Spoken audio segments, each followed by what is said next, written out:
საღამო მშვიდობისა, მე მაკაცინცაძე ვარ, თქვენ უყურებთ პირველ არხს და ჩვენს გუნდთან ერთად კვირის მთავარ თემებს წარმოგიდგენთ. როგორ იყენებდა ამერიკის შეერთებული შტატების ცენტრალური სადაზვერვო სააგენტო მედიასა და არასამთავრობო ორგანიზაციებს, მათ შორის საქართველოსა და უკრაინაში. სახელმწიფო მდივნის ადმინისტრაციის ყოფილი ხელმძღვანელი სკანდალური აღიარება და მწვავე პოლიტიკური გამოხმაურება თბილისში. გახდება თუ არა ლოურენს ვილკერსონის სკანდალური აღიარება საქართველოში გამოძიების დაწყების საფუძველი და ვინ არიან? CIA-ის მიერ ნაყიდი გაზეთების რედაქტორები, ტელევიზიები, არასამთავრობო ორგანიზაციები და კომუნიკატორები. ეს ამ ეტაპზე უცნობია, თუმცა ცნობილია ამერიკის შეერთებული შტატების მოქმედი ხელისუფლებისა და ადმინისტრაციის პოზიცია. ჩვენ თუ ვცდილობთ ქვეყნების დახმარებას, დავეხმაროთ ამ ქვეყნებს და არასამთავრობო ორგანიზაციებს, ამბობს სახელმწიფო მდივანი მარკო რუბიო. პარალელურად ტრამპის ადმინისტრაცია ამერიკის შეერთებული შტატების ეროვნული უსაფრთხოების 2025 წლის სტრატეგიას აქვეყნებს. დოკუმენტში ევროპაში ამერიკის შეერთებული შტატების პრიორიტეტებს შორის დასახელებულია ნატოს როგორც მუდმივად გაფართოებადი ალიანსის აღქმის დასრულება. დოკუმენტში შტატების ერთ-ერთ მიზნად დასახელებულია ევროპის დახმარება მისი ამჟამინდელი ტრაექტორიის გამოსწორებაში. ევროკავშირში მწვავე კორუფციული სკანდალის ფონზე, რა გავლენას მოახდენს შტატების ეროვნული უსაფრთხოების 2025 წლის სტრატეგია ევროპის პოლიტიკურ პრიორიტეტებსა და მსოფლიო დღის წესრიგზე, მათ შორის საქართველოზე. ამ და სხვა შეკითხვებს გირჩის ლიდერი იაგო ხვიჩია უპასუხებს. იაგო, საღამო მშვიდობისა, ძალიან დიდი მადლობა რომ დაგვითმეთ დრო. მოგესალმები, მადლობა მოწვევისთვის. იაგო, დღის ერთ-ერთი მთავარი თემა არის ამერიკის შეერთებული შტატების არმიის გადამდგარი პოლკოვნიკის და სახელმწიფო მდივნის ადმინისტრაციის ყოფილი ხელმძღვანელის ლოურენს ვილკერსონის საკმაოდ სკანდალური აღიარება. თუ როგორ იყენებდა ამერიკის შეერთებული შტატების ცენტრალური სადაზვერვო სააგენტო მედიასა და არასამთავრობო ორგანიზაციებს უკრაინაში და მათ შორის საქართველოში. ჩვენ ვყიდულობდით გაზეთების რედაქტორებს, ვყიდულობდით გაზეთებს, ვყიდულობდით ტელევიზიებს, ზოგადად ვყიდულობდით კომუნიკატორებს, არასამთავრობო ორგანიზაციებს, ისე რომ მათ ეს არ იცოდნენ. დიდი ხნის განმავლობაში ისინი ცენტრალური სადაზვერვო სააგენტოს მიერ იყვნენ გაფილტრული და ჩვენ ვასწავლიდით მათ, ვაიარაღებდით ლიბერალურ დემოკრატიას. ჩვენ ეს გავაკეთეთ საქართველოში, ყველგან გავაკეთეთ და ძალიან წარმატებულად. მახსოვს ზოგიერთმა ადამიანმა მკითხა, რატომ ფიქრობთ, რომ ამ ადამიანებმა მოულოდნელად უარი თქვეს ნეიტრალიტეტზე და ნატოს წევრობა მოისურვეს? გსურთ იცოდეთ რატომ? ჩვენ შევქმნით მათი მთავრობები, ჩვენ დავაფინანსეთ მათი მთავრობები, ისევე როგორც ჰენრი კისინჯერმა და რიჩარდ ნიქსონმა დააფინანსეს პროფკავშირების ხელმძღვანელები, გაზეთების რედაქტორები, ბიზნეს ლიდერები, ჩილეში სანტიაგოს მოსაშორებლად ამბობს ვილკერსონი. არის თუ არა საინტერესო არის როგორ ხედავთ აი ამ პროცესს და რატომ მეცილება, იმიტომ რომ აი რაც თქვენ წაიკითხეთ ახლა რომ ზოგჯერ ისე ყავდა ეს ხალხი მოსყიდული თვითონაც რო არ იცოდნენ და ეგეთი სულელების მოსყიდვა თვითონაც რო არ იცოდნენ რომ მოსყიდულები იყვნენ და ვიზე მუშაობდნენ, იმათ რაში ჭირდებოდათ? მე ამას ვერ ხვდები. ანუ ზოგადად რა მიზანი გააჩნდა ის კაცი, რომელიც იძახეს რომ მე ამ ხალხს ვისყიდდიო, რომელსაც თავად არ იცოდა მოსყიდული იყო, მაგ ხალხის მოსყიდვა რატომ იყო საჭირო და არ ვიცი ის კაცი ვინ არის, ანუ ეს ინფორმაციაც მქონია. როგორ ხდება ხოლმე ზოგადად?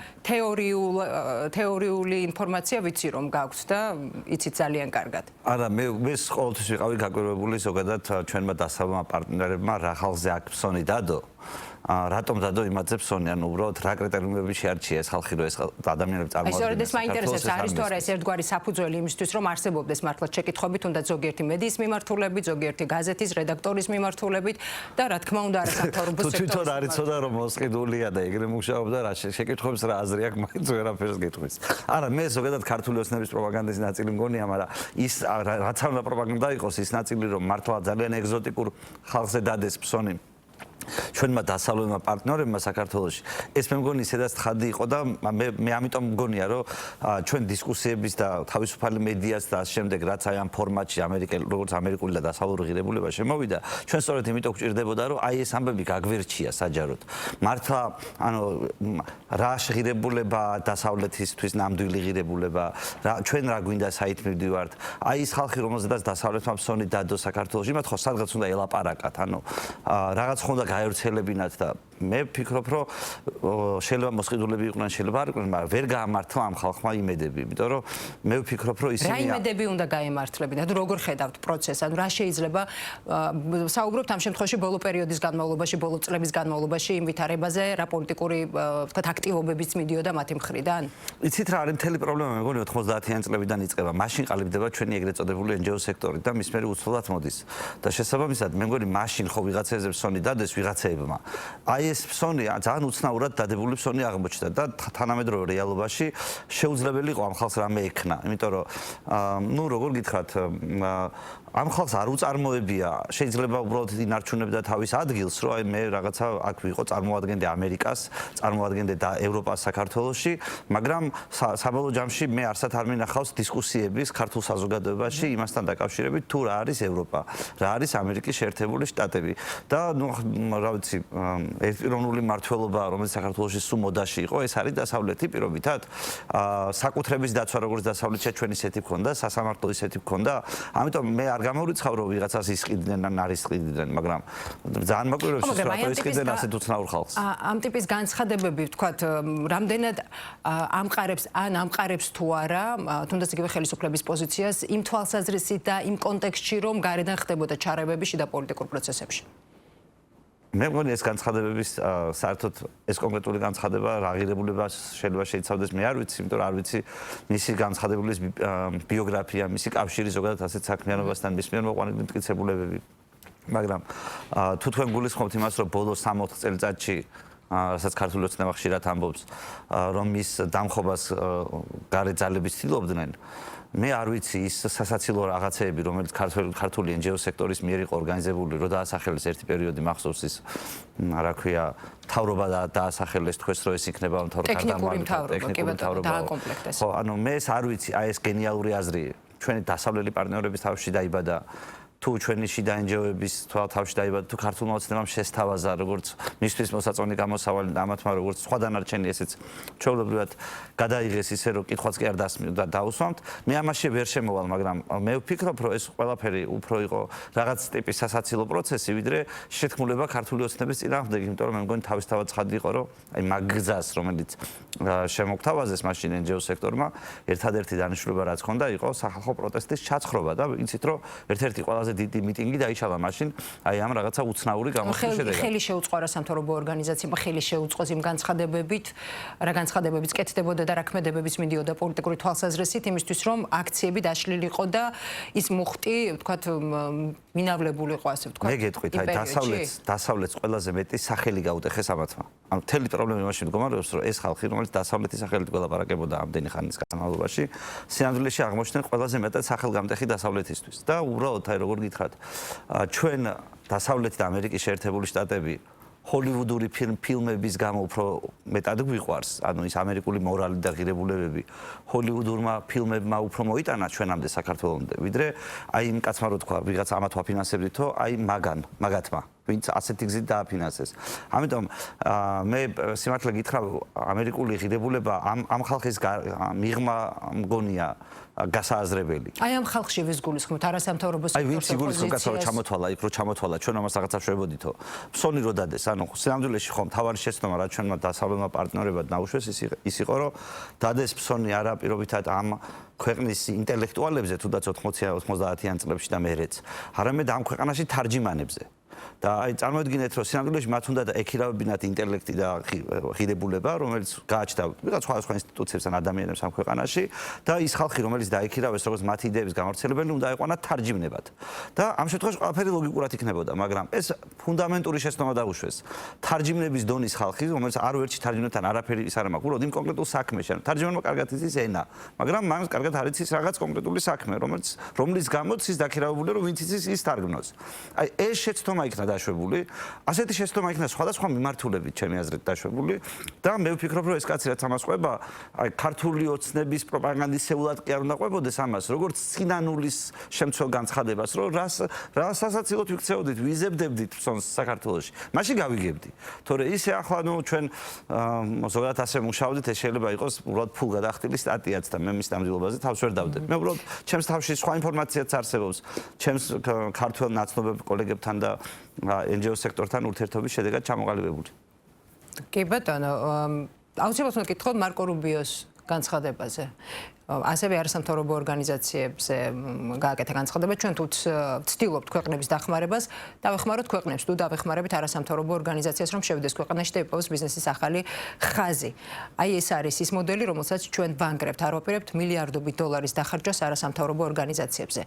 არის თუ არა ეს კიდევ ერთი, აი ერთგვარი კასკადი არის, ყოველ შემთხვევაში განცხადებების დღეს ფაქტი არის, ერთგვარი დასტური იმის, რომ არასამთავრობო ორგანიზაციები აი ამ შემთხვევაში უკვე ფინანსებს და დაფინანსებას იყენებდნენ არამიზნობრივად. არ ვიცი, არა შეიძლება მე ხო ამ ფულის პატრონი მე არა ვარ. ფულის პატრონი არის სხვები. შესაბამისად ისინი განსაზღვრავენ მის მიზნობრიობას. მე არ ვიცი ვინმე არამიზნობრივად იყენებდა თუ არა. ეს უნდა განსაზღვროს იმან, ვინც ფულს აძლევს, იმიტომ რომ ის უსაზღვრავს ამის მიზანსაც, მაგრამ ფიქრობ, რომ მარკო რუბიოს განცხადებაც და ბოლო პერიოდის ამერიკული პოლიტიკაც მიდის იქითკენ, რომ ისინი რაღაცნაირად თხოვენ ევროპას ერთი რომ თქვენ თვითონ მიხედეთ საკუთარ თავს სამხედრო თვალსაზრისით ამის უნარი შეგწევდეთ და მეორე სწორ გზაზე დაბრუნდით, იმიტომ რომ თქვენ იცით რომ ჩვენ ხშირად ვლაპარაკობთ ამაზე, რომ ევროპის ქვეყნებმა ხშირ შემთხვევაში მართლა უღალატებს სიმღერებულებებს, რომელზედაც თავისუფალი დასავლეთი იდგა ზოგადად. ეს არის თავისუფალი ვაჭრობა, თავისუფალი მიმოსვლა, საკუთრების უფლების დაცვა, რაზეც იდგა ზოგადად დასავლური ცივილიზაცია. და მოიმატა, როგორ გითხრათ, მოიმატა და ბოლო პერიოდის განმავლობაში რაც კატასტროფულ ზღვამდეა სხვადასხვა რეგულირებები, სხვადასხვა შეზღუდვები, რომელიც ჩვენს ქართულ ოცნებას ავტომატურად გადმოაქვს. BBC-ის სტანდარტიო რო იძახიან და BBC-ს რო აგინებენ ახლა. BBC-ის კანონის, რამდენი კანონის განმარტებით ბარაჩი წერია რომ მოძებნოთ, BBC რო ჩაწეროთ და რომ მოძებნოთ, რამდენი კანონის განმარტებით ბარაჩი წერია რომ რაღაც შეზღუდვას, რომელსაც თქვენ გიწესებდნენ საქართველოში, რომ BBC-ის ამიდან რაღაციდან იყო გადმოღებული. უნდათ BBC-ის სტანდარტის წევა და სწორედ ამიტომ ამ ქვეყანაში უამრავი შეზღუდვა სტანდარტებით მუშაობთ. იაკო. ხო და წარმოიდგინეთ რომ მაგალითად მე მინახავს თქვენ რო გეხებოდათ ესეთი კანონი 1 წლის წინ და იქ ეწერა რომ მოდი BBC სტანდარტებს რომ კიდევ უფრო მეტად მიუახლოვდეთ. ხო და მაშინაც იყო ის საუბარი რომ ჩვენ ახლაც მუშაობთ BBC სტანდარტებით, მაგრამ ხო არ გამოგვადგა ეს BBC სტანდარტები და მე მგონი თქვენც უნდა აღარ თქვათ ასეთ ამამად რომ BBC სტანდარტებით მუშაობთ, თორე ეს უკვე ხელისუფლების ოფიციალურ პოზიციას ეწინააღმდეგება, ის მათ არ მოწონთ BBC სტანდარტი. ამ კონკრეტულ შემთხვევაში მინიმუმ.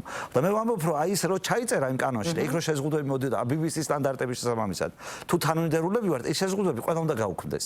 და მოდი დაუბრუნდეთ იმ სიტუაციას, როდესაც BBC სტანდარტები არ მქონდა. პოზიცია ზოგადად რომ ყოველფერი რეგულაციებს არ უნდა ექვემდებარებოდეს არაფერი და უნდა გაუქმდეს ზოგადად რეგულაციები. არა, სიტყვა არ უნდა ექვემდებარებოდეს. სიტყვა არის თავისუფალი. კი ბატონო. ამერიკის შეერთებული შტატების ეროვნული საფრთხეობის სტრატეგია. აუცილებლად უნდა გითხოთ ამაზე. ასეთი რამ წერია დოკუმენტში ევროპაში ამერიკის შეერთებული შტატების პრიორიტეტებს შორის არის დასახელებულია ნატოს როგორც მუდმივად გაფართოებადი ალიანსის აღქმის დასრულება. ჩვენ გვსურს ევროპამ უარი თქვას დამხშობ რეგულაციებზე, წარუმატებელ ფოკუსირებაზე. ჩვენი მიზანი უნდა იყოს დავეხმაროთ ევროპას ტრაექტორიის გამოსწორებაში. ამაზე გამომივიდა კომენტარი. ბატონო? ამაზე გამომივიდა წინა კომენტარი გამოგივიდა თავს. ამას გულისხმობდი და დავაზუსტებ კიდევ უფრო მეტად, რომ აი მართლა რასაც ტრამპი ეუბნება ზოგადად და რაც თქვენ იცით, რომ ეს ვიცე-პრეზიდენტის მიუხედავად გამოსვლაც ამის ნაწილია ფიზიკურად, მათ შორის გამოხატვის თავისუფლებისთან და შეზღუდვებთან დაკავშირებით, სერიოზული კრიტიკა არსებობს დასავლეთის და ევროკავშირის მიმართ. თუ არ ვცდები 5000-მდე ადამიანი ციხეში Facebook პოსტების და რაღაცების გამო, რაც წარმატებით დანერგა მოგეხსენებათ საქართველოს ხელისუფლებამაც. ამიტომ ჩვენ ამ საცხედან Facebook პოსტების გამო Facebook პოსტების გაგახსენებთ იაგო იმდენს რამდენიც რამდენსაც გაგიხარდებათ განსაკუთრებით 1 წლის წინანდელი. არა, ყველა მე ხوار მithქვამს რომ ევროპაში ყველა Facebook-ის გამო ზის ყველა მეთქი ან ყველა Facebook-ის პოსტის გამო ზიანენ 500 კაცი ზის მეთქი. მე შემიძლია გითხრათ რომ საქართველოში დანერგა რომ იგულისხმეთ ამ ნაწილში. დანერგა კი, იმიტომ რომ ჩვენს კანონმდებლობაში გადმოვიტანეთ ნორმები, რომელიც Facebook-ის პოსტის გამო ადამიანების პასუხისმგებლობაში მიცემას ითვალისწინებს რაღაცა ფორმით. ხო და შესაბამისად მე ჩვენ ამის წინააღმდეგები ვართ, როგორც პრეზიდენტი ტრამპია წინააღმდეგი, როგორც ამერიკის ვიცე-პრეზიდენტი ვენსი არის წინააღმდეგი ამ გამოხატვის თავისუფლების ასეთი უცნაური შეზღუდვის, ჩვენც ასე ვართ საქართველოში. შესაბამისად ჩვენ იმათი თანამოაზრები ვართ ამ ნაწილში და ევროპას ვისაც ისინი აკრიტიკებენ, მისი თანამოაზრე არის ჩვენი ხელისუფლება, რომელიც იმ კანონებს, რომელიც ევროპაში მიიღებოდა, რასაც აკრიტიკებენ ამერიკელები ამ შემთხვევაში, ჩვენ აქ ვღებულობდით BBC სტანდარტის კანონიც ამის ნაწილია და მე სწორედ ეს მინდა გამჭვირვალობის კანონიც მათ გამჭვირვალობის კანონი იმაში შედიოდა, სოულში შედიოდა თუ არა არ ვიცი, იმიტომ რომ არ მინდა შეიძლება შედიოდა, შეიძლება არ შედიოდა, მაგრამ ბევრი სხვადასხვა კანონები იყო, მაგალითად, რა ვიცი როგორ გითხრათ, გამჭვირვალობის არა და დისკრიმინაციის, ანტიდისკრიმინაციული კანონი იყო მაგალითად ერთ-ერთი ასეთი და ჩვენ შევიტანეთ ცვლილებების პაკეტი თავის დროზე, რომ ეს იმ მოთხოვნების მიმართ, რაც აი ამერიკელ კონსერვატორებს ჰქონდათ საქართველოში განგვეხილა და ქართულმა ოცნებამ მაშინ აი ყველაფერი გააკეთა იმისთვის, რომ არც ერთი მოსმენით არ გასულიყო ფაქტობრივად. ხო და ჩვენ ამას უყურებთ ასე რომ რაღაცნაირად ამერიკელებს აქვთ თავიანთი მკაფიო პოზიცია ევროპის კრიტიკის მიმართ ევროპას ისინი აკრიტიკებენ ჩვენ ამ თვალსაზრისით ამერიკელების პოზიცია გვეჭირა სულ იმიტომ რომ Facebook პოსტის გამო ადამიანის ჩასმა ციხეში არ შეიძლება პოლიტკორექტულობის გამოხატვის თავისუფლების შეზღუდვა არ შეიძლება და უამრავი რამ რაც რეგულირებების სახით ხდება ზოგადად დასავლეთში და ჩვენ გადმოგვაქვს მე ამიტომ აწუხებს ეს გადმოგვაქვს ერთი ამიტომ აწუხებს და მეორე მაინც დასავლეთისკენ სწრაფით და ამიტომ მინდა რომ იქაც ხელი პოზიციით შევიდეთ. იქნება ფაქტი არის თუნდაც აი ამ უსაფრთხოების სტრატეგიის გათვალისწინებით, ხომ? და ცხადია ისიც პირდაპირ რომ თქვა ევროპას მოუწევს ამის გათვალისწინება. საინტერესოა როგორ ხედავთ ჩვენზე როგორ შეიძლება აისახოს ან რა გავლენა შეიძლება იქონიოს საქართველოზე. ჩვენ გაჩნია როგორ გითხრათ რაღაცნაირი ქარიქრის და შენს ეს იმ გავლენას შენ სადაც ამ ოკეანეში დაცურავნავით. და რაღაცა ანძა გიჭირავს ერთი აფრა ამისი ამ და შეგიძლია ასე დაკეცო ისი მიატრევა მოატრა რაღაც შეზღუდული ოპერაციები მაგრამ შეგიძლია და დამოკიდებულია იმაზე შენ როგორ მოატრიალებ ამ რაღაცას ანუ შენ სწორად დახვდები თუ არა ამ ცვლილებების ტალღას სწორ ადეკვატურობას გამოავლენ თუ არა ამაზეა მე მგონი დამოკიდებული და მე ვფიქრობ რომ ჩვენ ახლა არასწორი მმართველობით ვიდივართ იმიტომ რომ ჩვენ არასწორი მმართველობით მოძრაობთ ჩვენ ახლა არ ვართ ზოგადად იმ სიახლეების მხარეს რომელიც ამერიკელებიდან მოდის რომ რაღაცნაირად ეს მეინსტრიმ პოლიტიკური ხაზი რაც იყო აქამდე ეს რაღაცა მემარცხენე ლიბერალიზმი რაღაცნაირად ამას ანაცვლებს რაღაც ტიპის კონსერვატიულობა იმ გაგებით რომ მოდი ერთმანეთის სიტყვის გამო არ დავიჭიროთ არა მე უფრო დიდ მასშტაბებს ველოდი და უფრო მეტი მოლოდინით ვიყავი ამერიკის ხელისუფლების მიმართ თავის დროზე მაგრამ ამის მიუხედავად ნებისმიერ შემთხვევაში წინ გადადგმული ნაბიჯია რომ ის ხალხი მოვიდა ამერიკის ხელისუფლებაში ვინც მოვიდა და ქართული ოცნება რაღაცნაირად სიტყვით თითქოს თანაუგრძნობს თითქოს მიყვება მაგრამ საქმით პარალელურად აკეთებს არა იმ საქმეს რასაც ამერიკელები ევროპელებისგან ეთხოვენ არამედ იმას რასაც ევროპელები აკეთებენ შინაარსობრივად და ჩვენი კანონების განმარტებითი ბარათებია რომ დაიაროთ მართლა გაძეძგილია ამით კანონებით მე იურისტი ვარ მოგეხსენებათ და პოლიტიკოსი რომელიც ან კანონებით ან წესრიგით იქნება უკმაყოფილო და ორივე ერთმანეთთან კავშირშია მოგეხსენებათ ინიციატივა შეგიძლიათ ხო მე თქვენგან რომ წამოვიდეთ ინიციატივა ჩვენ ბევრი ქონია უბრალოდ აქ საუბრობთ იმაზე რომ ქართულ ოცნებას ვინაიდან აქვს ერთპიროვნული ძალაუფლება მისი პასუხისმგებლობაა ეს ყველაფერი და ის არ მოდის ამ შემთხვევაში თქვენ ხო არ გინახავთ დისკუსია კაბად ამეხმარეთ სწორ აზრს მივაგნოთ როგორ შეიძლება სწორად დავეკონტაქტოთ ამერიკელებს ამაზე მოდი ვიდისკუსიოთ ქართველებო ხო არ გინახავთ ქართულ ოცნებისგან ასე წინადადება მათ თავიანთი მეთოდები აქვს, რომელიც ისე მუშაობს, როგორც მუშაობს. BBC-ის ფილმთან დაკავშირებით უნდა გითხოთ, პარტია გახარია საქართველოსთვის საგამოძიებო კომისიის შექმნას სიტყავს. აი როგორ ხედავთ, რა მიზანს ემსახურება ამ კომისიის შექმნის ინიციატივა და შექმნა თუნდაც იმის გათვალისწინებით, რომ მაგალითად სუსში უკვე ვიცით ხომ, რომ მიმდინარეობს გამოძიება. ანუ რა უნდა მისცეს პროცესს აი ამდენად მნიშვნელოვანი, თქვათ, პარლამენტში შექმნილმა საგამოძიებო კომისიამ. არა, ესეც ერთ-ერთი ძალიან სასაცილო ამბავია, რაც ჩვენს ქვეყანაში ხდება ახლა. ამ BBC-ის სტატიამ რაც გამოიწვია.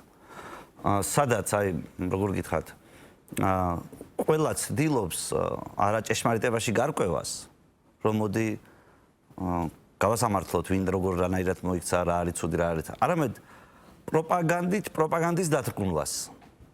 და ამ გარკვევას ვის უფრო მაგარი პროპაგანდისტული საშუალებები აქვს და არა სიმართლის გარკვევას. ადამიანები, რომლებიც კამათში მონაწილეობენ ამ თემასთან დაკავშირებით და მთავარ არგუმენტად BBC-ს დასკვნა მოაქვთ, რომ ქართული ოცნება ასეთია, ვიღაცა ასეთია ამისთვის. არ ცნობენ თავად ამ ქართული ოცნების დასკვნაში მითითებულ პირობებს. თავად ქართულმა ოცნებამ სამი სხვადასხვა რამ ეთქვა. ერთხელ თქვა არ გვაქვსო, მეორეჯერ არასდროს არ გქონიაო და ახლა თქვა რომ ვიძიებთ რა გვაქვსო. რაც გვაქვსო ნაცების დროს არ ნაყიდიო. ხო და მაგათ ვერაფერს ვერ ვენდობი.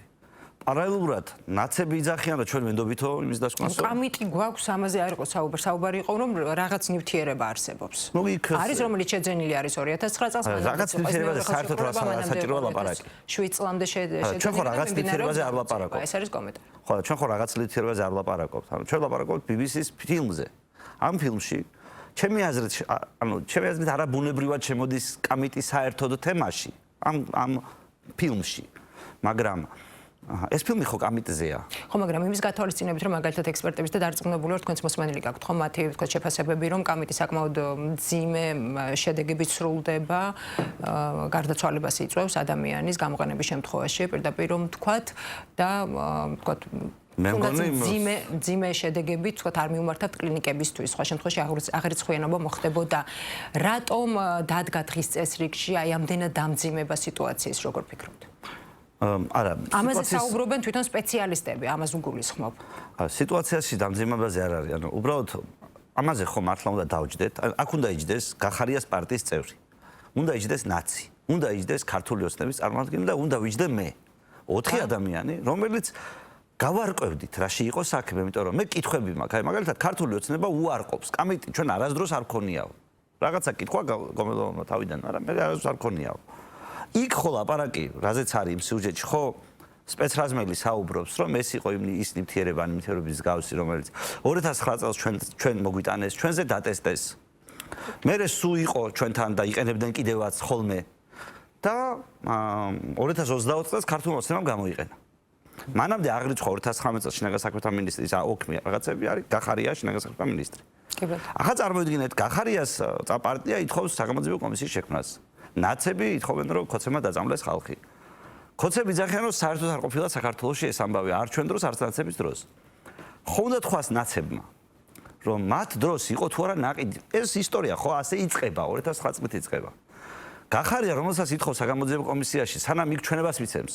მანამდე ხო შეიძლება თქვენთან მოვიდეს და თქვას, რომ რაზე ვკამათობთ. ეს რაღაცა იყო ჩვენთან. ჩვენ ეს აღრიცხული გვაქვს. და ახლა გაიცროლა თუ არა, ცალკე გამოვიძიოთ, მაგრამ ქოცები ტყუიან, იმიტომ რომ ჩვენ ვიცით, რომ ჩვენ გახარიებმა, როგორც ქვეყნის ყოფილმა მმართველმა ხალხმა, ვიცით, რომ ეს ჩვენთან ინახებოდა. ნაცებმა, როგორც ყოფილმა მმართველმა ხალხმა, ვიცით, რომ ვიყიდეთ და ინახებოდა. თუ ეს მართალია, ხო შეიძლება ეს თქვა. და შესაბამისად, ანუ წარმოიდგინეთ, რომ იღებ ძიმე პასუხისმგებლობას რაღაცას პირობითად, მაგრამ ამბობ, რომ მე არ გამომიყენები. ამის შემდეგ მე ვცდილობდი გავერკვიე, ანუ რაღაცა ცდა ხო არ არის პრობლემა. შეიძლება ცუდად ვცდილობდი ხა სპეცრაზმელებზე ტესტავდი და ამ შემდეგ, მაგრამ ოკეი, ამას დავანებოთ ერთ წამი თავი. მე რომ ეს რაღაც არ გამომიყენებია, მაგრამ მქონდა. ამითი ხო ქართულ ოცნების იმ არგუმენტს, რომ საქართველოს ტერიტორიაზე არასდროს ეს არ ყოფილაო. ხო გამოაცლი ძალას და ხო იტყვი, რომ კაცო, როგორ არ ყოფილა, მე მქონდა ნაყიდი. მე მქონდა დახარისხებული თუ დაფასოებული. ამას როცა შენ არ ამბობ. და როდესაც არ ყოფილა ეს კამიტი, ანუ კონკრეტულად კამიტზე ვსაუბრობ ამ შემთხვევაში. როგორ გიხარ ჩვენ ხო როგორ წარმოგიდგენია სანდრო რაქვიაშვილის დამცინავი სტატუსით დაიწყო ეს ამბავი. სადაც სანდრომ თქვა, რომ რა გამძლე ხალხი ყოფილვართ ქართველები, პირველ მსოფლიო ომში ხალხს რო ხოცავდნენ, ის ჩვენ მაქსიმუმ გადაგვღალა ამ გაზმა. ამ ხუმრობით დაიწყო ეს სკანდალი. შემდეგ აგორდა რაღაცნაირად, ქართულ მედიასეებში ჩვენს ირგვლივ.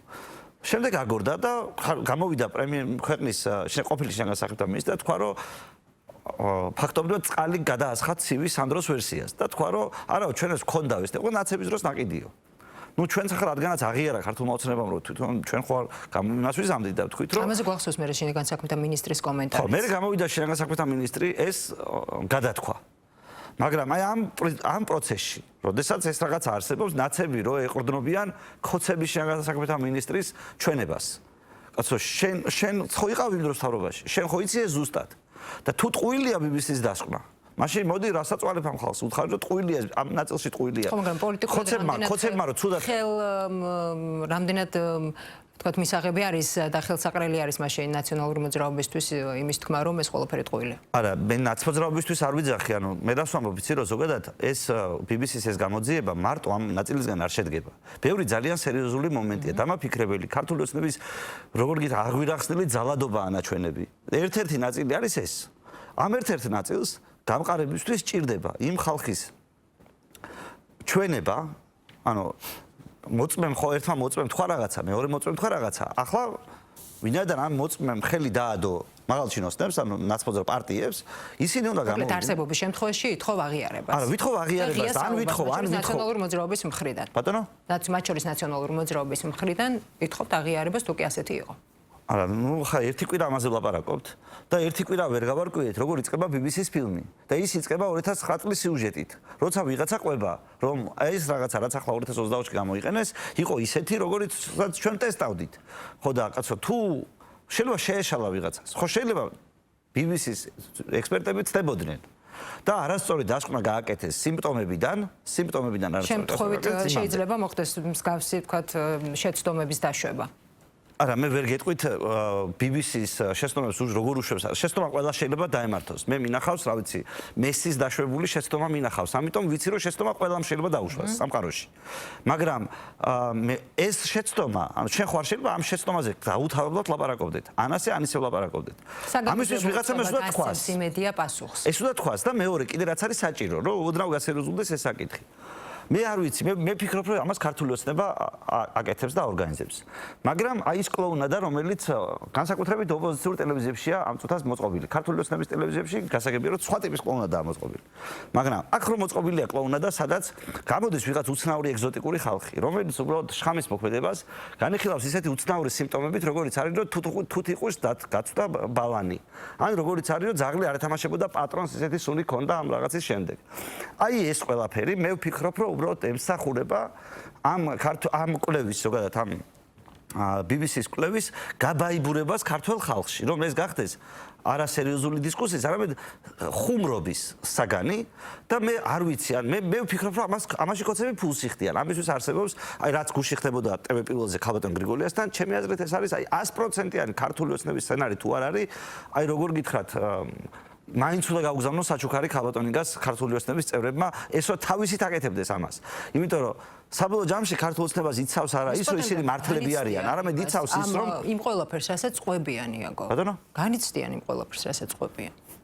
არა, ჩემი აზრით არა, შეიძლება ვიღაც ადამიანი განიცდიდეს, მაგრამ იცით როგორ არის, რომ თქვენ როცა ხართ მედიის წარმომადგენელი, თან რუსული რეჟიმის ბრძოლის ავანგარდში მეტი მოგეთხოვებათ, რომ არ შეიძლება ყველა დეგენერატი იყოს მოწეული და ის იყოს მისი აზრს ისეთივე მნიშვნელობა ჰქონდეს, როგორც ექნებოდა მეცნიერის აზრს, ექსპერტის აზრს და რაღაცა დისკუსიები, ან თუ გყავს შეიძლება დაზარალებული მოიწვიო და მსხვერპლი მოიწვიო, მე ხო ამაზე არ ვიძახი. შეიძლება ეს მოიწვიო, მაგრამ ამ მსხვერპლს ხო უნდა ეტყობოდეს მართლა, რომ მართლა მსხვერპლია, მართლა რაღაცა არის და ის როგორ გითხრა, არ უნდა გამოთქვამდეს ეს არასერიოზულ აზრებს, რომელიც საბოლოო ჯამში იმ დასკვნას ვითომ რასაც იცავ. იმას აფუჭებს და მე არ მჯერა რომ ეს შეუგნებლად ხდება. მე მგონია რომ შეგნებულად ხდება აი ასე ტაშპანდურით, რაც არის მოწყობილი ჩვენს მედია სივრცეში, ზოგადად არაფერი არ დაიჯეროს ამ დასკვნის კაცმა. არც თავი, არც ბოლო, არც არაფერი და როგორ გითხრათ ახლა ეს იცავს ხოცებს საბოლოო ჯამში, თორე ის კი არა სუმახლებელი. კიდევ ერთი იმედგაცრუება მიიღო ოპოზიციამ ამერიკის შეერთებული შტატების სენატმა მორიგჯერზე უარი განაცხადა მეგობარი აქტის მიღებაზე. ამერიკული გამოცემა წერს, რომ სენატის უმრავლესობის ლიდერმა სპიკერის მოთხოვნა არ დააკმაყოფილა. ამაგზე ძალიან დიდი მეც ამყარებდა ოპოზიცია, რამდენადაც გვახსოვს და დარწმუნებული ვარ, რომ გახსოვთ თქვენც და ეს ასევე არასამთავრობო სექტორი. რა გზავნილია, როგორ ფიქრობთ, ეს საქართველოსთვის და ოპოზიციისთვის? ამ საკითხში ჩვენგან სანდრო რაქვიაშვილი იყო ღრმად ჩახედული და მახსოვს, რომ ის გამოხატავდა პარტიაში ჩვენს პოზიციას და ენიზლავებოდა სხვადასხვა პოლიტიკურ თუ არასამთავრობო ლიდერებს, რომ ამას არ მიიღებდნენ. და თავისი არგუმენტები ჰქონდა. მე შემიძლია ეს არგუმენტები ჩამოვთვალო, რაც თავის დროზე იყო, მაგრამ ვფიქრობ, რომ სანდრო უფრო დამაჯერებლად ახსნეს ამას და ვინაიდან ჩვენს პოზიცია ეს ჰქონდა, რომ ამის მოლოდინი არ ჰქონდა და ხალხო ნუ ვიქნებით ამის იმედად. მოდი სხვა ჩვენ საქმეს მივხედოთ, ჩვენს გასაკეთებელ საქმეს მეგობარი აქტით ამერიკელები არ გააკეთებენ. აკრიტიკებდნენ ამ პოზიციას. და ამ პოზიციაზის გამო გვაკრიტიკებდნენ და რა ვიცი, გვაბრალებდნენ 1000 რაღაცებს. არა და სინამდვილეში ძალიან მარტივი სტატისტიკა იყო. ქალბატონ კი არა უკაცრავად. ბატონი ჯო ვილსონის მიერ პარლამენტში შესული ამერიკის საკანონმდებლო ორგანოში შესული საკანონმდებლო აქტების 5%-იც არ ყოფილა მიღებული. ბევრად ნაკლები იყო მიღებული, რომ თავს ვიზღვევ. და შესაბამისად შენ ეგრევე გქონდეს მოლოდინი რომ ამ კაცმა შეიტანა და იმას მიიღებენ, თავიდანვე გულუბრყვილობა იყო, როგორც პირობითად გულუბრყვილობა არის ქართული ოცნებაზე დისკუსიის მოგება უკეთესი პროპაგანდის მეშვეობით და სიმართლეზე უარის თქმით. ზუსტად იგივეა ეს ამბავი და თავიდანვე ჩვენ ასეთი პოზიცია გვქონდა, სანდრო უფრო დეტალურად ახსნეს ამ პოზიციას. მადლობა ძალიან დიდი. მადლობა. იაგო ხვიჩია, პარტია გირჩის ლიდერი პასუხობდა ჩვენ შეკითხვებს.